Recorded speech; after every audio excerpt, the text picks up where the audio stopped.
Cette semaine, Destination Francophonie vous emmène à Dublin, la capitale de l'Irlande.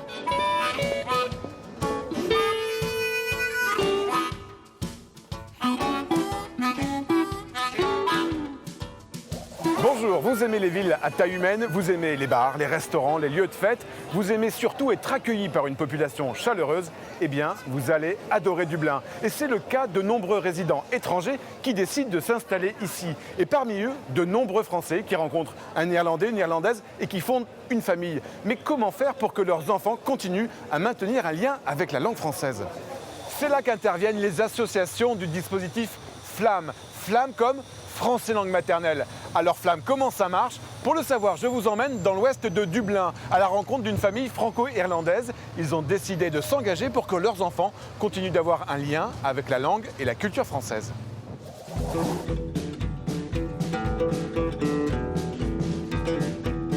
Sophie Nicolo est française, James O'Connor est irlandais. Ils ont deux petites filles, Mathilde et Céline. À l'école, Mathilde et Céline communiquent uniquement en anglais.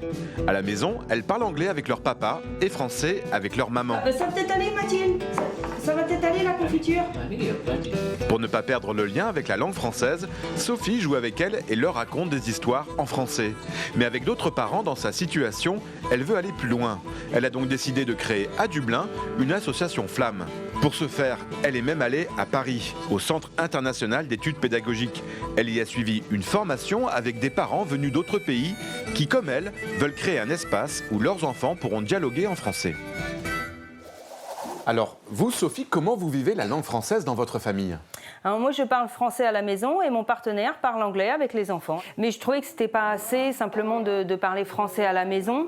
Donc c'est pour ça que j'ai créé l'association FLAM pour qu'il y ait du français aussi à l'extérieur et qui parle aussi avec d'autres enfants francophones qui se rendent compte que c'est pas simplement à la maison qu'on parle français. Alors là, on est samedi après-midi et avec Céline, on va à l'atelier FLAM. C'est ça, on est parti. Un peu sous la pluie. Oui, on est habitué. Allez, on y va. On est parti.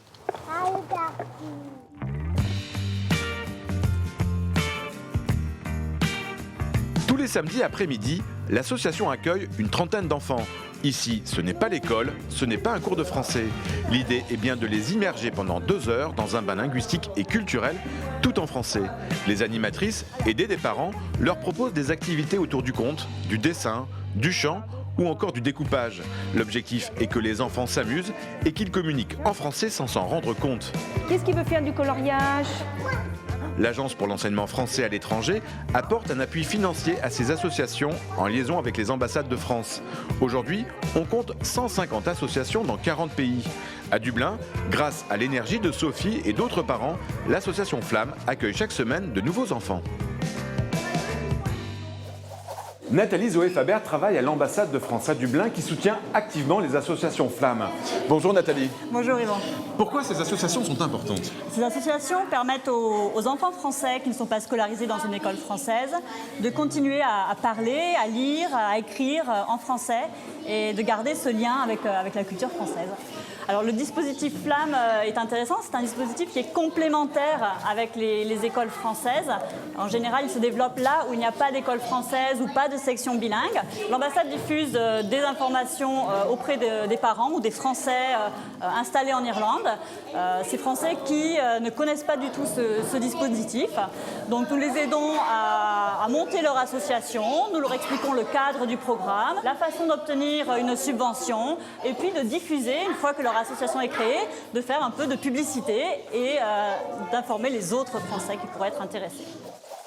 Alors moi je voulais qu'Edan, notre grand de 8 ans, participe à l'atelier FLAM pour être en contact avec d'autres enfants également francophones, que le français qu'il ait dans sa vie ne vienne pas seulement des adultes autour de lui. Je crois qu'il a un peu le sentiment d'appartenir à un peu à une société secrète, un peu avec ses collègues de l'atelier FLAM. Il sait que s'il les croise dans la rue ou au parc, il peut leur parler français. Ils comprendront ce qu'il lui dit et ils répondront en français. Donc c'est le côté un peu collègue en fait. Alors si vous souhaitez connaître l'association FLAM dans votre pays, rendez-vous sur le site internet des associations. Nous on se retrouve la semaine prochaine pour une nouvelle destination. D'ici là, bonne semaine à tous sur la planète francophone. Au revoir.